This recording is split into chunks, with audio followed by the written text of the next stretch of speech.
Hey everyone, welcome back to a new video. आज की video का टॉपिक है नेफ्रोटिक सिंड्रोम, यानी कि किडनी डिसऑर्डर, जिसमें किडनी हमारे पास सही तरह से काम नहीं करती है।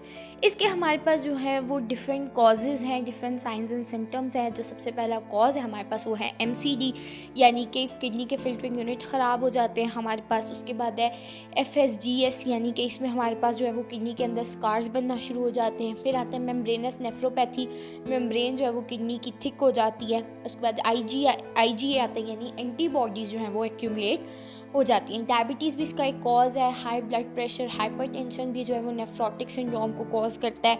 ल्यूपस डिजीज़ भी एक बहुत बड़ा कॉज है। उसके बाद सर्टेन इन्फेक्शंस हैं हमारे पास। उसके अलावा कुछ मेडिकेशंस ऐसी हैं जैसे एंटी इन्फ्लामेटरी ड्रग्स हैं, ये भी हमारे पास नेफ्रोटिक सिंड्रोम कॉज करती हैं। और मल्टीपल टाइप्स ऑफ कैंसर्स भी हमारे पास कॉज करते हैं। इसके बाद इसके साइंस एंड सिम्टम्स में आते हैं। सबसे पहला साइन एंड सिम्टम हमारे पास आता है एडिमा, यानी कि स्वेलिंग हो जाती है हैंड की, फीट की, फेस की।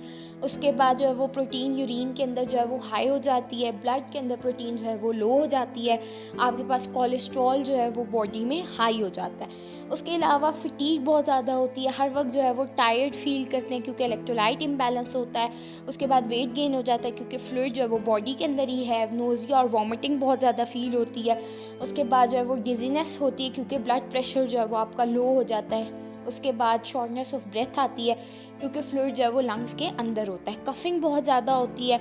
उसके बाद जो है वो एब्डोमिनल पेन होता है क्योंकि फ्लूइड जो है क्योंकि बॉडी से बाहर नहीं जा रहा, तो आपको डिस्कम्फर्ट फील होता है। और सीजर अटैक्स भी होते हैं।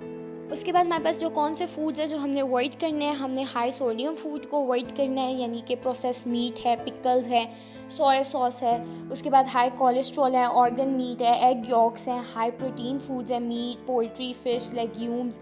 उसके बाद फॉस्फरस फूड जो हाई होते हैं, dairy products, nuts, legumes. Potassium high food, bananas, avocado, spinach. उसके बाद हमने कैफ़ीन को बहुत ज़्यादा लिमिट कर देना है। हमने हाई शुगर फूड्स को जो है वो लिमिट कर देना, और उसके अलावा हमने सैचुरेटेड एंड ट्रांस फैट्स को भी कर देना है। उसके बाद कौन से फूड्स हमने लेने, उसमें हमारे पास आते हैं लो सोडियम फूड, यानी फ्रेश वेजिटेबल्स, फ्रेश फ्रूट्स हैं हमारे पास, लीन प्रोटीन्स हैं, सॉल्युबल रिच फाइबर है हमारे पास, जैसे कि ओट्स हैं, बार्ले हैं, प्लांट बेस्ड प्रोटीन्स हैं, बीन्स हैं, लेंटिल्स हैं।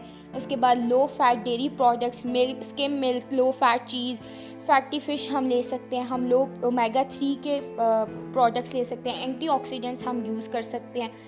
उसके बाद जो है वो प्रोबायोटिक रिच फूड्स को हमने अपनी डाइट में ऐड करना है। डाइटरी गाइडलाइंस इसके लिए ये है कि पानी को जो है वो बहुत ज़्यादा इंटेक करना है ताकि आपकी किडनीज जो है वो सही तरह से काम करती रहे, और जो है वो फ्रीक्वेंट मील्स लेनी है। So this was all for today. Thank you so much for watching. Stay blessed.